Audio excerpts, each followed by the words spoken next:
주님 앞에서 함께 예배드리는 우리 모든 성도님들 삶 속에 우리 주님이 주시는 신령한 은혜와 은사와 복이 늘 충만할 수 있기를 주님 이름으로 간절히 축복합니다. 이제 우리가 마태복음 5장부터 7장까지 있는 이 말씀들을 올해 연말 마지막 주일까지 그냥 계속 듣게 됩니다. 딱 두 번, 다음 주일 맥주 감사절하고 또 11월에 추수 감사절, 이 두 번 주일 빼고요. 두 번 주일은 그 절개 맞는 말씀을 전하고 그 외 나머지는 우리가 이 산상수훈 또는 산상보훈이라고 하는 말씀을 하나하나 살펴보려고 합니다. 이제 지난 주일에는 우리가 무리입니까 제자입니까? 라고 하는 제목으로 함께 말씀을 들었습니다.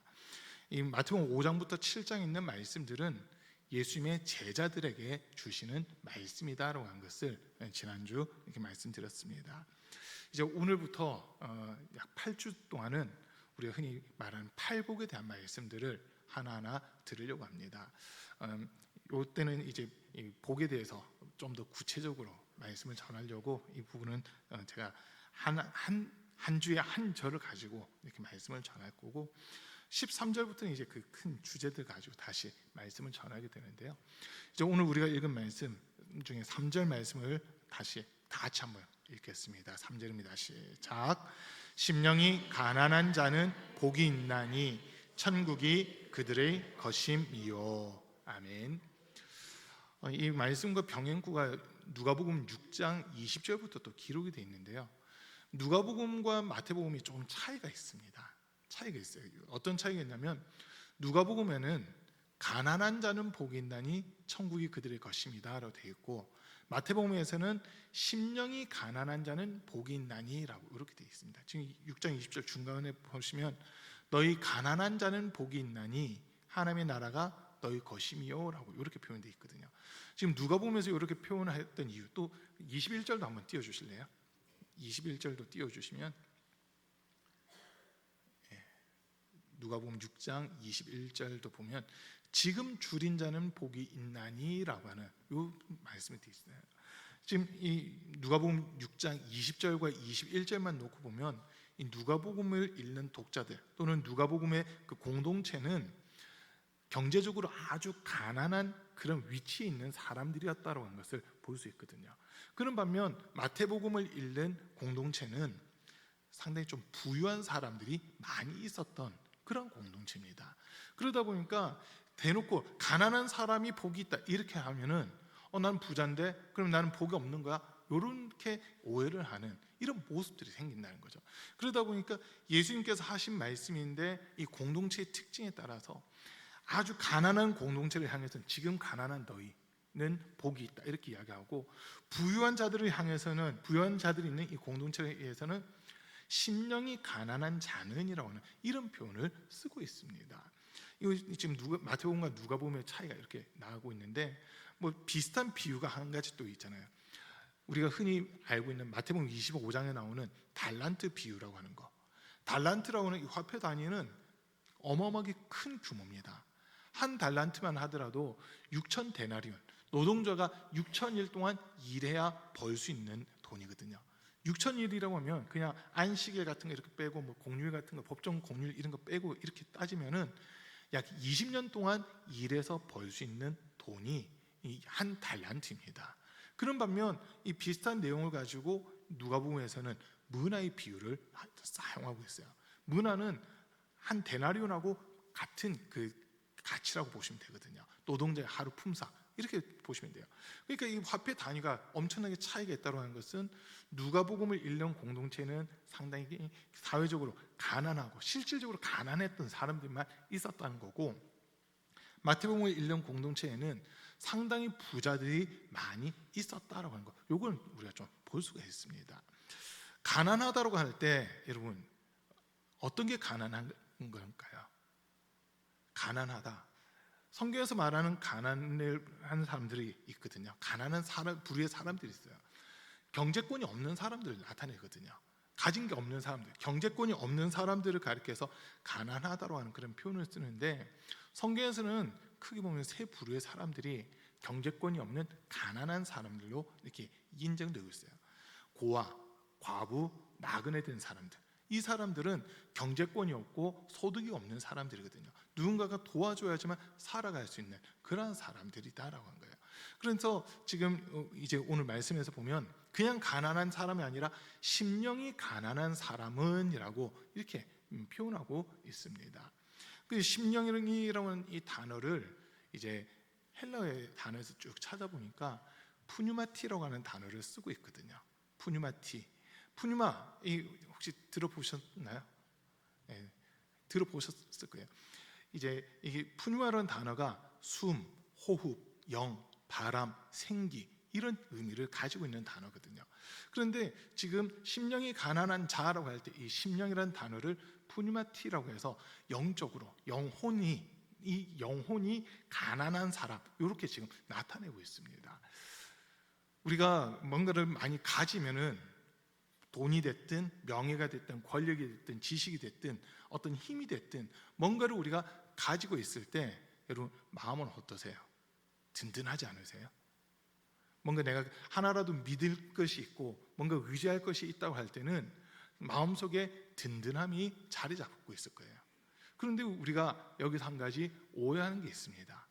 그런 것들이 있을 때 돈이 됐든 권력이 됐든 지식이 됐든 어떤 힘이 됐든 정치력이 됐든 뭔가 내가 의지할 만한 것들, 내가 정말 이걸 없으면 안 되라고 생각하는 그것이 내게 충족되었다 하더라도 그것 때문에 내 영혼이 안전하냐고 물어보면 그거는 아니다는 거거든요. 많이 가진 것이 중요한 게 아니라 그것으로 인해서 오히려 하나님과의 관계가 끊어지고 멀어질 수 있다고 하는 이게 우리가 좀 주목을 하셔야 돼요. 마태복음 6장 24절 말씀 한번 보겠습니다. 마태복음 6장 24절입니다. 같이 읽습니다. 시작.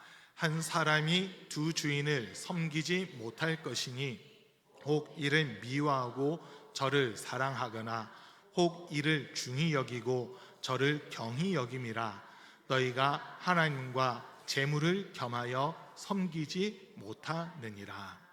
지금 마태복음 6장에서는 한 사람이 두 주인을 섬기지 못한대요. 이 두 주인이란 말을 좀 더 깊이 보면 내 영혼을 책임질 자가 누구냐라고 이 질문이기도 하거든요.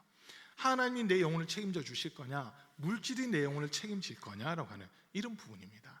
또 반대로 바꿔서 얘기하면 내가 하나님을 의지할 거냐, 물질을 의지할 거냐라고 하는 이 부분을 지금 이야기를 하고 있는 겁니다.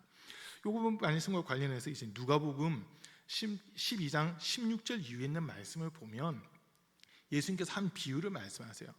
한 부자에게 그의 소출이 상당히 많이 일어나거든요. 16절부터 20절까지를 제가 한 절 읽고 성도님들 한 절 읽고 교독해 봅니다.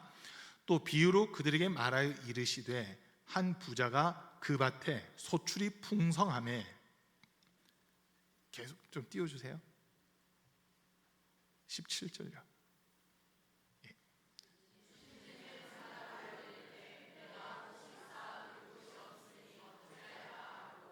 또 이르되 내가 이렇게 하리라. 내 곡간을 헐고 더 크게 짓고 내 모든 곡식과 물건을 거기 쌓아두리라.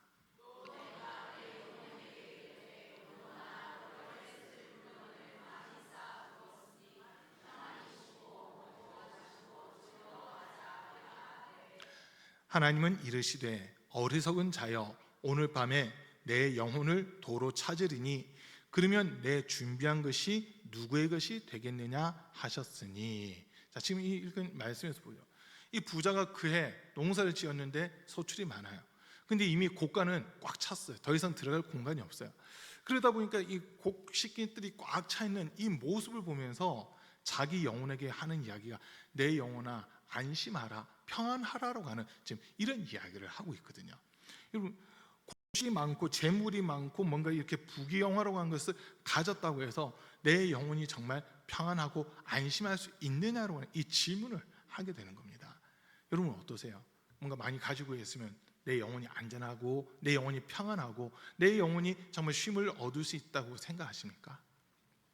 그건 아니라는 거예요. 금방 예수님 말씀하시잖아요. 하나님께서 오늘 밤 네 영혼을 도로 찾는다면 너가 준비한 것들은 누구의 것이 되겠느냐라고 하는 거거든요. 물질이 많다고 해서 내 영혼이 안전하다, 평안하다, 그게 아니라 하나님께서 내 영혼을 책임져 주셔야 된다라고 하는 이런 말씀을 우리는 다시 한번 더 기억해 볼 수 있습니다. 그래서 지금 심령이 가난하다라고 할 때는 내 영혼에 정말 내가 전적으로 의지하는 것이 많으냐 적느냐라고 하는 이 부분인데, 여러분들은 이 땅에서 살아가는 동안 우리 육체적인 거 말고요, 우리 영혼에 대해서, 우리 영혼과 관련해서 정말 의지하고 있는 것이 여러분 무엇입니까? 물질을 의지하고 있습니까? 아니면 세상의 지위, 명예, 명성, 지식, 아니면은 세상의 어떤 권력, 이런 것들을 내 영혼이 그런 것들을 더 의지하고 있습니까? 아니면은 정말 우리 주 예수 그리스도를 의지하고 살아가고 계십니까? 여기에 대해서 우리가 지금 대답을 해야 되는 거예요. 내 영혼은 지금 무엇을 의지하고 있고 누구를 의지하고 있느냐라고 하는 부분이거든요. 우리 영혼의 만족은요, 주님 만나야지만 해결될 수 있습니다. 아무리 돈을 많이 가졌다 하더라도 내 영혼의 만족함은 누릴 수 없고요, 아무리 부귀영화를 가지고 명예를 가지고 세상 지식을 가지고 있다 하더라도 우리 영혼의 만족함은 누리지 못한다고 한 겁니다. 우리 영혼이 살 수 있는 것은 주님과 바르게 연결되어 있느냐 그렇지 않느냐, 이 한 가지로 결정이 되는 겁니다. 여러분, 그래서 우리는 예수님 잘 믿으셔야 된다고 한 거예요. 지금 내가 사회적으로 어느 정도 지위가 있다, 부귀영화가 있다, 그게 중요한 게 아니라 그 상황 속에서 정말 내가 예수 믿는 사람답게 살아가고 있느냐로 하는 부분이 더 중요한 질문이 되는 거거든요. 서두에 말씀드렸어요. 지금 마태복음 5장부터 7장은 예수님이 무리들 들으라고 하신 말씀이 아니라 제자들 들으라고 하신 말씀이라고 했습니다. 정말 예수님을 믿고 따라가려고 하는 사람들, 예수님의 가르침을 받고 그대로 순종하려고 하는 사람들에게 주신 말씀이다 보니까 세상적으로 볼 때 부자들도 있고 권력 있는 사람들, 또 지위가 높은 사람들, 사회적으로 명성을 가진 사람들도 교회 안에 있거든요. 근데 그들에게 지금 요구하는 게 뭐냐면, 그것들이 부귀 영화와 지혜, 지식, 명철, 사회적인 지위, 이런 것들이 우리 영혼을 구원하는 것이 아니라, 그런 것들 가지고 있다 하더라도 주 예수 그리스도만이 우리 영혼을 구원할 자시다라고 하는 것을 인정하는 믿음 가져야 된다. 지금 이걸 이야기하는 겁니다. 우리 성도님들, 그래서 예수님 믿는 믿음, 온전한 믿음 소유하셔야 됩니다. 금방 말씀드렸던 부귀영화라든지 물질, 아니면 지식, 사회적인 지위, 명예, 명성, 이런 것들은 우리가 이 땅에서 살아가는 동안 우리 육신을 위해서는 필요한 겁니다. 우리 육신을 위해서는 필요한데, 우리 영혼이 구원받는 데 있어서 이런 것들은 아무런 영향을 끼치지 못한다고 하는 거거든요. 그것을 하나님께서 우리에게 물질을 주셨다면 그 물질을 가지고 주님이 기뻐하시는 곳에 사용하셔야 되는 거예요. 사회적인 지위와 명성을 주셨다면 이것으로 억울한 사람들이 없도록 바르게 그 권리를 사용해야 된다고 하는 겁니다. 지금 무슨 말인지 이해되시나요? 단순히 자신의 부귀영화를 위해서 더 벌어야지, 더 가져야지가 아니라 내가 가진 것으로 정말 복음을 전하기 위해 아낌없이 사용하는 사람들, 그 사람들 속에는 하나님을 두려워하는 마음과 예수 그리스도를 인정하는 믿음이 있기 때문에 그들의 삶은 부자라 하더라도 세상의 방식이 아닌 하나님의 말씀대로 살아갈 수 있는 이런 부분들이 생기는 겁니다. 그래서 아까 우리가 읽었던 마태복음 6장 24절 말씀처럼 두 주인을 섬기지 못한다는 게 돈이 많냐 적냐가 아니라 어떤 게 내 삶을 좌지우지하느냐라는 거예요. 우리가 세상적으로 부자라 하더라도, 부귀를 가지고 있다 하더라도 돈이 나를 끌고 가는 것이 아니라 하나님의 말씀이 나를 끌고 가고 있다면 그 사람의 영혼은 살 수 있어요. 근데 하나님을 믿고 하나님의 일을 하는 것보다 돈을 한 푼 더 벌기 위해서 주님의 말씀을 저버린다면 그 사람은 지금 돈의 지배를 받고 있는 겁니다. 여러분, 우리 사랑하는 성도님들은 물질의 지배를 받는 것이 아니라 물질을 지배하고 다스릴 수 있는 권세를 가질 수 있기를 축복합니다. 하나님 뜻대로 바르게 사용해 나가면 그거는 하나님이 더 채워주시는 부분이거든요. 그런데 단지 내 욕심을 위해서 더 벌고 더 뭔가 가지려고 한다면 그때부터는요, 가지는 것이 아니라 점점 더 없어져 버리는 이런 모습이 되고 마는 거예요. 그래서 우리는 먼저 심령이 가난하다 할 때는 내 영혼이 정말 의존하고 의지하는 존재가 많냐 적냐 요거거든요. 우리 영혼이 의지할 수 있는 것은 오직 하나님 한 분밖에 없습니다. 하나님 한 분밖에 없습니다. 예수 그리스도를 인정하는 믿음, 이것만이 우리 영혼에 있어야 되는 거예요. 더 정확하게 얘기하면 우리 삶 속에 주님보다 앞서는 것이 있으면 안 된다고 하는 겁니다. 주님보다 더 중요하게 여긴 거, 주님보다 더 우선순위에 가 있는 것이 있으면 안 된다고 하는 이 말이거든요. 이것도 의지하고 이것도 의지해야지가 아니라 우리가 의지할 수 있는 것은 주님 한 분밖에 없습니다. 이걸 우리가 분명하게 하셔야 되는 거예요. 자, 그런데 지금 말씀해 보니까 심령이 가난한 자는 복이 있나니라고 이렇게 표현하고 있잖아요. 여러분들이 생각하시는 복은 무엇입니까? 성경이 말하는 복과 우리가 생각하는 복이 아마 차원이 좀 다를 것 같아요. 우리 성도님들이 생각하시는 복은 건강한 거, 마음에 근심 없는 거, 그리고 또 돈도 잘 버는 거, 영육에 강건한 거, 하는 일들마다 잘 되는 거, 혹시 이걸 복으로 생각하고 계시지 않으세요? 근데 성경은 전혀 다른 이야기를 합니다. 시편 133편 3절 말씀인데요. 시편 133편 3절입니다. 우리 한번 같이 읽습니다. 헐몬의 이슬이 시온의 산들에 내림 같도다. 거기서 여호와께서 복을 명하셨나니 곧 영생이로다. 아멘. 자, 복이 뭡니까? 영생이라고 지금 소개하고 있잖아요. 성경이 말하는 복은요, 세상에서 내가 부자가 됐다, 아니면 소위 잘 나간다, 출세했다, 이게 아니라 영생을 얻는 것이 진짜 복입니다. 저와 여러분들이 지금 교회 다니고 신앙생활하고 있는 제일 큰 목표, 이유는 영생을 얻기 위해서거든요. 영생을 얻기 위해서요. 이 땅에서 부경화 아무리 누리고 떵떵대며 살았다 하더라도 내 영혼이 지옥 간다면 그 사람은 복받은 인생이 아니라는 거예요. 오히려 자기가 가지고 있었던 부귀영화, 세상적인 지위, 권력, 이런 것들이 내 영혼을 망치는 이런 모습이 되어버리는 거거든요. 그런 것들이 아니라, 그것을 더 앞세우는 것이 아니라 우리는 주님의 영광 위하여, 주의 복음을 위하여 우리에게 맡겨주신 것들을 바르게 사용할 수 있는 그런 지혜가 있어야 되는 겁니다. 하나님이 기뻐하시는 대로만 사용하다 보면 그거는 하나의 도구들이에요. 우리의 부귀영화, 권력, 권세, 어떤 사회적인 지위, 명예는 주님의 일을 해나가는데 도구가 되는 거지, 이게 목적이 되면 안 된다는 거거든요. 이건 하나의 수단이요 도구인데, 많은 경우 보면 이게 목적이 되어 있는 그런 경우들이 많이 있어요. 예수 믿고 천국 가는 거, 이게 우리의 최고의 목적입니다. 그런데 이 목적이 뒤집어지면 안 된다는 거거든요. 그래서 지금 하나님이 진짜 주시는 복은 뭐냐? 영생이라고 하는 겁니다. 심령이 가난한 자들, 내 마음속에 내가 의존하고 내 영혼이 정말 의지하는 존재는 주님 한 분밖에 없습니다 하는 그 사람들에게 주시는 복은 바로 영생입니다. 그 영생의 복을 우리 사랑하는 성도님들이 누릴 수 있기를 축복합니다. 자, 근데 이제 오늘 말씀에 이제 천국이 그들의 것이미요라고 하는 이 표현을 좀 집중해서 보셔야 되는데요. 이 팔복 중에서 3절하고 그리고 10절에 있는 말씀에서 보면 결과물이 똑같아요. 천국이 그들의 것이다라고 하는 이 말씀이 나와 있잖아요. 이제 4절부터 9절 사이에 있는 말씀들을 보면 제 끝에 전부 다 그 시제가 미래형으로 되어 있습니다. 미래형으로 되어 있어요. 그러니까 4절부터 제가 한번 쭉 읽어볼게요. 제가 끝에 가면 읽어볼게요.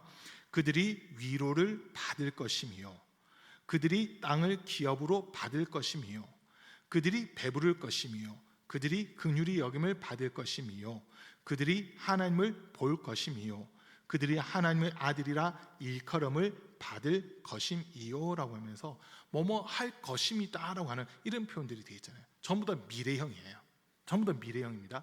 자, 그런데 3절과 10절에 있는 말씀들, 3절 끝부분 다시 같이 읽습니다. 시작. 심령이 가난한 자는 복이 있나니 천국이 그들의 것임이요. 또 10절도 한번 다시 보겠습니다. 10절입니다. 시작. 의를 위하여 박해를 받은 자는 복이 있나니 천국이 그들의 것임이라. 자, 다른 것들은 전부 다 미래형이에요. 너희가 지금 이렇게 하면 앞으로 이렇게 될 거야 라고 하는 이런 부분인데, 천국에 대한 말씀만큼은 미래형이 아니라 현재형입니다. 여러분, 천국은 두 가지 개념으로 우리가 보셔야 돼요. 하나는 우리가 영혼과 육체가 분리됐을 때, 소위 이 땅에서 죽음을 맞이했을 때 우리 영혼이 들어가서 영혼이 사는 곳, 이게 첫 번째 개념이 천국입니다. 여기는 우리가 다 사모해야 되는 거고 여기를 위해서 우리가 살아가는 거예요. 자, 그런데 두 번째 개념이 더 중요하다고 볼 수 있는데, 이 땅에서 살아가는 동안 우리 삶 속에 천국이 이루어져야 된다라고 한 겁니다. 예수님이 하신 말씀, 천국이 여기 있다 저기 있다 해도 믿지 마라, 천국은 너희 마음속에서부터 이루어진다라고 하는 이 말씀을 예수님이 하시거든요. 천국이 내 마음속에 이루어졌다라고 한다면 그는요 딱 하나밖에 없습니다. 주님이 내 마음속에 찾아오신 겁니다. 주님을 내가 모시고 주님과 함께 살아가는 것, 그게 천국이요 영생이다라고 하는 거거든요. 죽어서 가는 천국만이 아니라 이 땅에서도 하루하루 살아가는 동안에 저와 여러분들은 하나님의 통치하심, 하나님의 다스리심 가운데 거하는 이 모습이 돼야 되는 거예요. 내가 내 삶의 주인이 아니라 하나님께서 내 삶의 주인이 되시고 나와 함께 하시는 모습들, 이게 천국이라는 거거든요. 여러분, 우리가 찬송가에도 보면 이 세상 어디든지 주님이 함께하는 곳이 천국이다라고 하는 그런 찬양 가사들도 이렇게 한 번씩 볼 수 있거든요. 주님이 함께하는 곳, 주님이 기뻐하는 곳, 그곳이 천국이라는 거예요. 고린도전서 3장 16절 말씀에서 보면 너희는 너희 몸이 성전인 것과 하나님의 성령이 너희 안에 거하시는 것을 알지 못하느냐. 성전이 거룩한지 너희도 거룩해야 된다라고 하는 이런 말씀을 이제 우리에게 주시거든요. 그러니까 우리를 성전 삼고 우리 몸을 성전 삼고 하나님의 영이신 성령님이 우리 속에 찾아와서 우리와 함께하고 계신다라고 하는 거예요. 이 말씀에 우리가 주목하셔야 되는 겁니다. 천국은 분명 성경에서 말하는 천국은요 우리 영혼이 들어가서 영원토록 주님과 함께 왕노릇하는 곳이다라고 소개를 하고 있습니다. 천국에 가면 여러 상급들이 주어지잖아요. 생명의 면류관, 의의 면류관, 썩지 않는 면류관, 막 이런 면류관들부터 시작해서, 그리고 또 이제 천국에 가면 생명수가 흐르고 있고 생명 과일들이 있어서 그것을 먹으면서 영원토록 아픔과 슬픔과 눈물과 염려, 근심, 걱정이 없이 주님이 다스리시고 통치하시는 그곳이 천국이다라고 성경 분명히 이야기하고 있습니다. 근데 그게 죽어서만 이루어지는 것이 아니라 이 땅에서도 우리 삶 속에 이루어져야 되는 겁니다. 여러분, 어떻게 진짜 주님과 함께하고 계신 거 맞습니까? 예수님이 우리를 구원하기 위해, 우리의 죄를 용서하기 위해 이 땅에 오셨는데, 여러분 진짜 예수님 영접하신 거 맞습니까? 진짜 예수님과 함께하는 거 맞으세요? 고린도후서 13장 5절 말씀을 한번 보겠습니다. 고린도후서 13장 5절입니다. 같이 읽습니다. 너희는 믿음 안에 있는가? 너희 자신을 시험하고 너희 자신을 확증하라. 예수 그리스도께서 너희 안에 계신 줄을 너희가 스스로 알지 못하느냐? 그렇지 않으면 너희는 버림받은 자니라. 이미 예수 그리스도께서 우리 안에 계셔요. 근데 이것을 우리가 알지 못한다면 버림받은 거고, 예수 그리스도께서 나와 함께 계신다는 것이 믿어지고 인정된다면 그 사람은 지금 천국의 삶을 살아가고 있는 겁니다. 여러분, 어떻게 지금 천국의 삶을 살고 계시나요? 아멘 하신 분들이 몇 분 안 돼요. 큰일 났습니다. 진짜 주님이 나와 함께하고 계시는 게 인정이 돼야 되거든요. 눈에는 보이지 않지만, 우리 육신의 눈으로는 하나님의 영광을 볼 수는 없지만 주님이 나와 함께 하시고 내 삶에 개입하고 계시고 내 삶에 간섭하고 계시고 나보다 앞서 행하시면서 나를 가장 선한 길로, 가장 복된 길로 이끌고 계시다라고 하는 것이 항상 인정돼야 되는 겁니다. 그 사람이 주님의 지배하심, 통치하신 가운데 거하는 그러한 사람이라는 거거든요. 우리 요한복음 1장 12절 말씀에서 보면 영접하는 자, 곧 그의 이름을 믿는 자들에게는 하나님의 자녀가 되는 권세를 주셨으니라고 이렇게 이야기하잖아요. 우리가 하나님의 자녀가 되는 권세는 혈통으로나 육정으로 난 것이 아니라 오직 하나님의 은혜로 된 겁니다. 하나님의 뜻에서 이루어지는 거예요. 그렇기 때문에 우리가 이 땅에서 살아가는 동안에도 정말 내가 예수님을 구주로 믿고 예수님을 영접한 이후에 내 삶의 모습들이 변화되기 시작하고 있다면 지금 내 삶은 천국을 향해 가고 있는 삶이 맞습니다. 그러나 예수님을 영접한 이후에 내 삶 속에서 불평, 불만이 더 많아지고 원망이 많아지고 시기가 많아지고 다른 사람들을 향해서 비판하고 판단하고 정죄하려는 모습들이 많아진다면 우리 더 주의하셔야 돼요. 더 조심하셔야 돼요. 왜냐하면 처음 은혜 받을 때 영안이 확 열려버리면 나는 그냥 눈에 보이는 대로 막 지적하고 정죄하고 비판하는 일들이 사실 상당히 많이 일어날 수 있거든요. 그럴 때 더 조심하셔야 되는 게, 눈에 잘못된 게 보일 때 왜 보이냐면요, 고쳐 나가라는 거거든요. 그걸 위해 기도하라는 거거든요. 우리가 지적하고 하면서 이게 고쳐지는 게 아니라, 이거는 이 부분을 주님이 고치길 원하시는구나, 주님께서 이 부분을 바꿔가기를 원하시는구나, 이걸 깨닫게 하시는 거기 때문에 그걸 가지고 뒤에서 끊임없이 기도해야 되는 거예요. 기도하고 또 기도하고 기도해서 주님이 직접 개입하셔야 되는 부분이거든요. 그 죄가, 우리 눈에 드러나는 그 죄가 사실 하나님과 나 사이를 가로막고 있는 제일 큰 죄긴 해요. 근데 그걸 대놓고 너 이 죄 지었으니까 천국 못 가, 이 일을 보세요.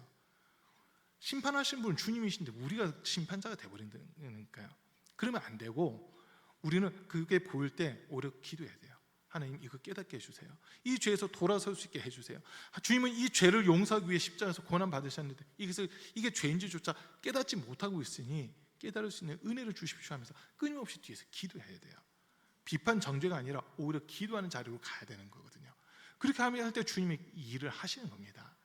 내가 말해서 주님이 일하시는 것이 아니라 보여주셨다는 것은, 우리 눈에 뭔가 보였다고 하는 것은, 느껴졌다, 깨달아졌다고 하는 것은 그거 가지고 기도하라는 의미입니다. 기도하라는 의미예요. 자, 우리는요 정말 예수님이 내 삶의 주인 되셔야 됩니다. 예수님 없이는 죄산 받을 수도 없고, 예수님 없이는 우리가 천국 갈 수가 없거든요. 그런데 천국의 삶이 이 땅에서부터 이루어져야 되는데, 주님이 내 마음속에 계시고 내가 다른 그 어떤 것들보다도 주님을 의지하고 주님을 믿고 주님을 신뢰하고 따라가는 사람들, 이 사람들이 천국의 삶을 사는 거예요. 여러분, 사도 바울 한번 보세요. 사도 바울이 2차 전도 여행할 때 빌립보 지역으로 가거든요. 빌립보 지역으로 가요. 바울의 원래 계획은 아시아 쪽으로 가려고 했잖아요. 근데 기도한 중에 하나님이 아시아의 문을 열지 않으세요. 길을 열어주지 않으세요. 환상 중에 마게도냐 사람 하나가 손짓하며 이리로 건너와서 우리를 도우라, 이리로 건너와서 우리를 도우라 하는 그 환상을 봅니다. 하나님께서 나를 마게도냐로 부르시는구나 해서 마게도냐로 가요. 네아폴리라고 하는 곳에 도착을 하고, 그리고 바로 빌립보라고 하는 지역에 들어가거든요. 그곳에서 루디아라고 하는 비단 장수가 이 복음을 듣고 자기의 집을 예배 처소로 내놓게 되잖아요. 복음을 열심히 전하는데 어느 날은 귀신 들린 사람, 점치는 귀신 들린 사람이 이 바울을 쫓아다니면서 계속 방해를 하는 겁니다. 여러분들은 이 사람의 말을 들으십시오. 이분은 지극히 높으신 하나님의 사자입니다 하면서 바울이 설교하려고 할 때마다 자기가 나서서 바울에 대해서 막 이르쿵저르쿵 떠들어대요. 그러니까 바울이 그 사람 속에 있는 귀신에게 명하잖아요. 더러운 귀신아, 예수 이름으로 명하니 그 사람에서 나아라 했을 때 점치는 귀신이 그 사람에서 떠나버리거든요. 근데 이 사람으로 인해서 돈을 벌던 사람이 있어요. 이 사람이 점을 치워주면 그 수익금이 생긴 것을 이제 자기 주인에게 주다 보니까 이 수입이 갑자기 떨어지게 되잖아요. 그러니까 바울을 고소해서 감옥에 가두게 됩니다. 그때 40에 하나 감한 매를 맞으면서 이 엉덩이 짝이 다 터져서 피가 피범벅이 되어 있는 거예요. 그때 그 아픔과 고통 속에서 바울과 실라가 한 게 뭐냐면 주님을 찬양하기 시작하거든요. 밤새 어떤 찬양을 했는지 모르겠지만 하나님을 찬양하기 시작해요. 그때 어떤 일들이 일어나냐, 지진이 일어나고 감옥의 문들이 열리고 수갑과 착고가 다 풀어집니다. 그 모습을 보면서, 감옥 문이 열린 모습을 보면서 간수가 죄수들이 다 도망쳤다, 큰일 났다고 하면서 자결을 하려고 하잖아요. 바울이 그 사람을 멈춰 세우는 거예요. 죽지 마라, 우리가 여기 살아있다, 우리 여기 그대로 있다. 그러니까 이 간수가 이 바울과 실라를 자기 집에 데리고 가서 상처난 부위를 씻겨주고 소독해주고, 그러면서 이제 그 집에서 복음을 듣거든요. 복음을 듣는 거예요. 자, 그럼 한번 생각해 보세요. 40에서 하나 감한 매를 맞았어요. 39대의 매를 맞았습니다. 사람이 제대로 걸을 수 없는 막 그런 지경까지 가잖아요. 너무 많이 맞아가지고. 그런데도 거기서 원망 불평이 아니라 기쁨으로 하나님을 찬양하는 모습들이 있었거든요. 바울은 지금 육체적으로 볼 때는 감옥에 갇혀 있어요. 그러나 그 마음속에는 주님이 함께 하시다 보니까 예수 그리스도의 고난에 자기도 동참하고 있다는 것이 너무나도 큰 기쁨이었어요. 매를 맞으면서도 오히려 하나님을 찬양하고 주의 이름을 높이면서 전도할 기회를 잡고 있는 이런 모습들이 있었잖아요. 이게 천국을 이루어가는 사람들의 모습이라는 거거든요. 육체적으로 괴롭고 고통스럽고 아프고 힘든 일들이 있어도 주님을 향해 원망하는 것이 아니라 이것도 주님의 일이다 하고 기쁨으로 받아들이는 사람들, 그게 천국의 삶을 살아가는 사람들의 모습이다라고 하는 겁니다. 우리 사랑하는 성도님들, 우리는요 예수님 한 분이면 됩니다.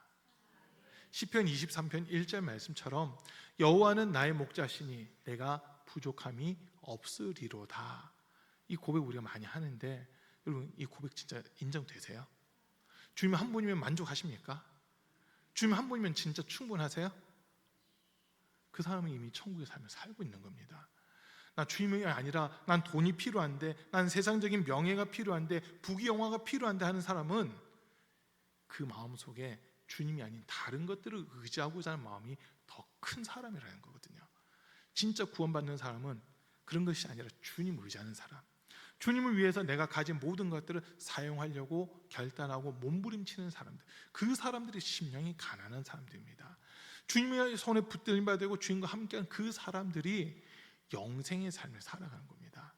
여러분, 영생은 우리가 죽어서만 이루어지는 것이 아니라 이 땅에서 주님과 함께하는 여기서부터 시작이 되는 겁니다. 아멘. 우리 다른 성도님들 정말 주님 끝까지 주님 의지함으로써 이 땅에서부터 여러분들의 가정, 여러분들의 사업장, 우리 교회에서부터 천국의 삶을 이루어갈 수 있는 우리 성도님들이 다 될 수 있기를 주님 이름으로 간절히 축복합니다.